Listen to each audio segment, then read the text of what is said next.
Hello বন্ধুরা, আমি সোনালি। আজ আমি আমার জীবনে ঘটে যাওয়া এমন একটি কাহিনী তোমাদের শোনাব যা শুনলে তোমরাও অবাক হয়ে যাবে। যাকে আমি আমার ভদ্র বাবা মনে করতাম, আমি জানতাম না যে সে একজন কামুকের পূজারী হয়ে উঠবে। আমার তখন হুঁশ উঠে গিয়েছিল যখন আমার বাবা আমার সামনে এমন একটি শর্ত রাখলেন। হ্যালো বন্ধুরা, আমার নাম সোনালি। আমি এখন ২০ বছর বয়সী। আমার গায়ের রং ফর্সা এবং আমি দেখতে বেশ সুন্দর। আমি আমার শরীরকে সম্পূর্ণ ফিট রাখি। আমার বডি একদম চমৎকার। আমাদের বাড়িতে বাবা এবং আমার একটি ছোট বোন আছে। আজ থেকে ২ বছর আগে আমার মায়ের মৃত্যু হয়েছিল, তাই আমার বাবা নিজেকে খুব একা অনুভব করতে শুরু করেছিলেন। বাবার একাকিত্ব আমি সহজ করতে পারছিলাম না, কারণ তিনি খুবই বিষণ্ণ হয়ে পড়েছিলেন, কিন্তু তিনি আমাকে খুব ভালোবাসতেন। আমি বাবাকে খুশি রাখার জন্য সব চেষ্টা করছিলাম। কিছু সময় কেটে গেলে ধীরে ধীরে বাবার স্বভাবে কিছু পরিবর্তন আসতে শুরু করল। এখন বাবা আমার সাথে একজন বন্ধুর মতো থাকতে শুরু করেছিলেন। আমরা একে অপরের সাথে সব কথা শেয়ার করতে শুরু করেছিলাম, কিন্তু জানি না কেন বাবা আমাকে অদ্ভুত দৃষ্টিতে দেখতেন। একদিন জানি না বাবার মাথায় কি চলছিল, তিনি আমাকে বললেন, সোনালি, তোমার কি কোনো বয়ফ্রেন্ড আছে?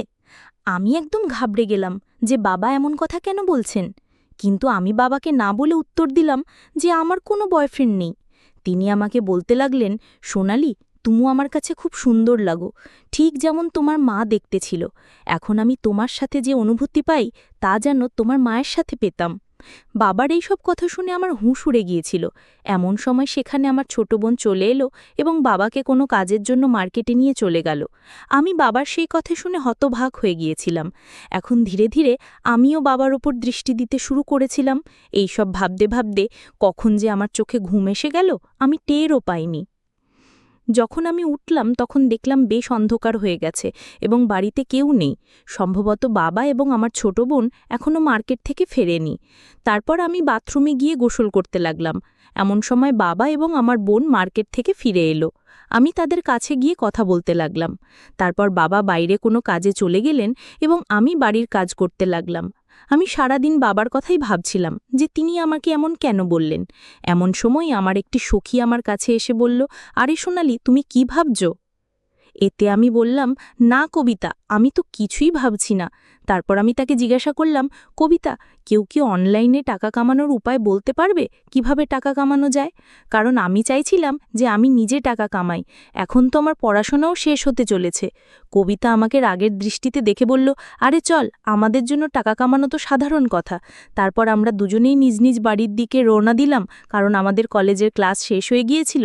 আমার বান্ধবী তার বাড়ির দিকে যাচ্ছিল এবং আমি আমার বাড়ির দিকে যাচ্ছিলাম। এমন সময় রাস্তায় আমি আমার বাবাকে দেখলাম। তাকে দেখে আমি একদম চমকে গেলাম। বাবা তার সাথে অন্য একজন মহিলাকে নিয়ে ঘুরছিলেন এবং তাকে শপিং করাচ্ছিলেন। পরে আমি দেখলাম তারা কোনো হোটেলের দিকে যাচ্ছেন। আমার তাদের ওপর প্রচণ্ড রাগ হচ্ছিল যে বাবা কিভাবে এমন কোনো অপরিচিতা মহিলাকে নিয়ে মার্কেটে ঘুরছেন এবং তার সব টাকা নষ্ট করছেন। তারপর আমি সেই রাগেই বাড়ি চলে এলাম এবং বাবার ফিরে আসার অপেক্ষা করতে লাগলাম। আমি আমার ছোট বোনকে কোনো কথা বলিনি, যাতে তার মনে আমাদের বাবার প্রতি কোনো খারাপ ধারণা না আসে। তারপর সন্ধ্যার সময় যখন বাবা বাড়ি ফিরলেন, তখন আমি তার রুমে গেলাম এবং দেখলাম তিনি টিভি দেখছেন। আমি তাকে জিজ্ঞাসা করলাম, বাবা, আপনি মার্কেটে কার সাথে ঘুরছিলেন? আপনার এমনভাবে ঘোরা ঠিক নয়, কারণ কিছুদিন আগেই তো আমাদের মায়ের মৃত্যু হয়েছে। লোকেরা কি ভাববে? বাবা বললেন, না সোনালি, আমি ঘুরব, আমার কারো পরোয়া নেই। তার সাথে ঘুরতে আমার বেশ মজা লাগে এবং আমার জন্য এটাই ঠিক। এখন না ঘুরলে কখন ঘুরব? তিনি আমাকে রাগে বলছিলেন। আমি তাকে অনেকবার বোঝানোর চেষ্টা করলাম যে আপনি এমন করবেন না, কিন্তু তিনি মানছিলেন না।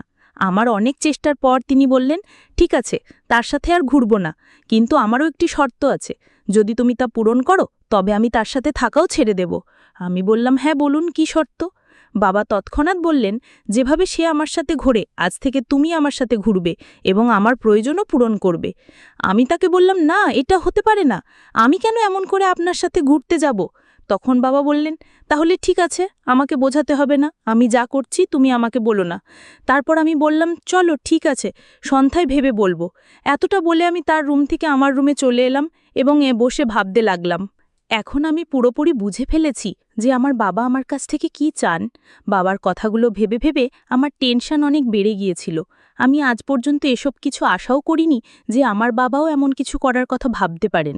আমার মনে হয়েছিল যে আমার বাবা খুবই ভদ্র মানুষ এবং আমাদের মায়ের মৃত্যুর পর বাবা ভালোভাবে আমাদের দেখাশোনা করবেন এবং আমাদের খারাপ সময়ে আমাদের পাশে থাকবেন। কিন্তু তিনি এখন থেকেই ভুল কাজ করতে শুরু করেছিলেন।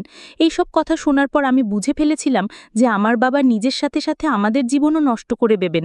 এই সব কথা ভেবে আমার হৃৎস্পন্দন এত বেড়ে গিয়েছিল যে কেউ সামনে থাকলে সহজেই শুনতে পেত। তারপর আমার কয়েকদিন আগের কথা মনে পড়ল যে বাবা আমাকে কিভাবে দেখছিলেন। আমি পুরোপুরি বুঝে ফেলেছিলাম যে তিনি কি করতে চান। আমার কাছে খুব বড় সমস্যা ছিল যে এখন আমি কি করব। যদি আমি হ্যাঁ না বলি তাহলে সেই মহিলার খাতিরে নিজের সর্বনাশ করবেন এবং আমাদের জীবনও নষ্ট হয়ে যাবে। আমি বাবাকে এও বলতে পারিনি যে তিনি আমার সাথে স্বামী স্ত্রীর মতো থাকুন, কারণ দুনিয়ার চোখে তিনি আমার বাবা। তারপর হঠাৎ আমার মনে হলো যে হয়তো এই কথা ঘরের মধ্যেই থাকবে, এতে আমার ছোট বোনের জীবনও বেঁচে থাকবে এবং আমার বাবাও সঠিক পথে ফিরে আসবেন। এই সব ভেবে ভেবে আমি ঘুমিয়ে পড়লাম। তারপর যখন সকালে উঠলাম, বাবার ঘরে গেলাম। প্রথমে আমি বাবাকে অনেক বোঝালাম, কিন্তু তিনি আমার একটি কথাও শুনতে রাজি ছিলেন না। তারপর আমি তাকে বললাম, ঠিক আছে বাবা, আমি আপনার শর্ত মেনে নিচ্ছি, কিন্তু আগে আমরা শপিং করব। তারপর আমি বাবাকে বললাম যে এই কথা বাইরে কেউ জানতে পারবে না এবং আপনি আজকের পর কাউকে সাথে দেখাবেন না। তিনি বললেন, ঠিক আছে ঋতিকা, আজকের পর তুমি যেমন বলবে আমি তেমনই করব। বাবার কথা শোনার পর আমি তার কাছে গেলাম যার সাথে আমার বাবা এদিক ওদিক ঘুরতেন এবং তাকে ভালোভাবে বুঝিয়ে এলাম। তারপর বাড়ি এসে আমি আমার ছোট বোনের কাছে গেলাম এবং নাস্তা বানাতে লাগলাম, কারণ আজ রবিবার ছিল, তাই আমাদের কোথাও যেতে হয়নি। তারপর আমি, আমার ছোট বোন এবং বাবা নাস্তা করলাম এবং তারপর আমি আর বাবা শপিং করতে বেরোলাম। মার্কেটে গিয়ে বাবা আমাকে কাপড় কিনে দিলেন এবং নিজের জন্য কিছু কাপড় কিনলেন। সাথে আমি আমার ছোট বোনের জন্য একটি ড্রেস কিনলাম। তারপর শপিং করে আমরা একটি রেস্টুরেন্টে গেলাম এবং সেখান থেকে খেয়ে বাড়ি চলে এলাম। তারপর সন্ধ্যা হতে না হতেই আমার বাবা আমাকে বলতে লাগলেন, চলো এখন তোমার শর্ত পূরণ করো। তখন শর্ত অনুযায়ী আমি আমার কাজ করতে লাগলাম এবং বাবার সব কাজের খেয়াল রাখতে লাগলাম। সেই দিনের পর থেকে আমি বাবার সাথে একদম স্বামী স্ত্রীর মতো থাকতে লাগলাম।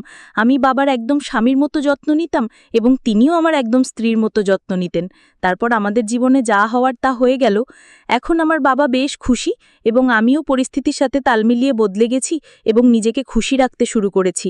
এখন আমার বাবা অনেক বেশি সঠিক পথে ফিরে এসেছেন। তিনি কারোর সাথে ঘোরাফেরাও করেন না, শুধু অফিসে যান এবং বাড়ি এসে আমার সাথে একদম স্বামী স্ত্রীর মতো থাকেন। এইভাবে আমরা সবাই খুশি খুশি আমাদের জীবন কাটাচ্ছি। আপনারা সবাই আমাকে ভুল বুঝবেন না। আমাকে বাধ্য হয়েই বাবার সব কথা মেনে নিতে হয়েছিল, কিন্তু এতে আমার কোনো ক্ষতি হয়নি, কারণ যদি আমি বাবার যত্ন না নিই তাহলে কে নেবে? প্রায় 5 মাস পর আমার চাকরির জয়নিং লেটারও চলে এলো এবং আমি সেখানে চলে গেলাম। এখন আমাদের পরিবারও ভালোভাবে চলছে, আমাদের বাড়িতে সবাই খুব খুশি। যদি আমি সেই দিন বাবাকে বোঝাতে না পারতাম তাহলে আর জানি না বাবা কোথায় কোথায় তার ভুল সম্পর্কগুলোকে এগিয়ে নিয়ে যাচ্ছিলেন এবং নিজের সাথে সাথে আমার আর আমার ছোট বোনের জীবনও নষ্ট করে দিচ্ছিলেন। এইভাবে আমি আর আমার বাবা একদম স্বামী স্ত্রীর মতো থেকে আমাদের বাড়িকে বাঁচিয়ে ফেলেছি। আর আগের কথা তো আপনারা বুঝতেই পারছেন, সেটা তো আপনারা সবাই জানেনই। তাই আমার প্রিয় বন্ধুরা, যদি আপনাদের আমার এই ভিডিওটি পছন্দ হয়ে থাকে তাহলে চ্যানেলটি সাবস্ক্রাইব করে ফেলুন এবং বেল নোটিফিকেশন অন করে দিন। একটি সুন্দর কমেন্ট করে জানান যে আমার গল্পটি আপনাদের কেমন লেগেছে। কাল দেখা হবে আরও একটি নতুন ভিডিওতে। ধন্যবাদ।